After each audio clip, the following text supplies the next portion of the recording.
Wallahi kifo sio jambo la kawaida, jambo zito sana, tena kubwa sana.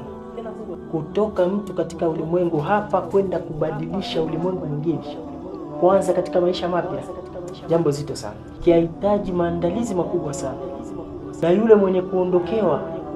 mwenye kuondokewa ikiwa hajapata mawaidha, asitegemeka kuna mawaidha mengine ambao atakuja kumpatia zaidi ya kifo cha ndugu yake, zaidi ya kifo cha baba yake, zaidi ya kifo cha mtoto wake, zaidi ya kifo cha rafiki yake. Hakuna yeyote katika sisi ambao hajafiwa.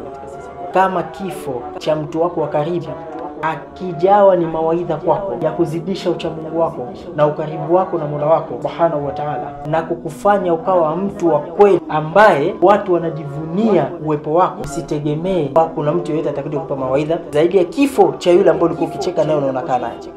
Kifo ni jambo ambalo linakuja ghafla. Kifo ni jambo ambalo halipashi. Kifo ni jambo ambalo Mwenyezi Mungu ameliwekea siri kubwa sana. Jitahidi, kama hujajifunza kwa yule ulikuwa ukicheka naye na kutembea naye, basi fahamu kuwa hakuna sehemu yoyote utakayojifunza.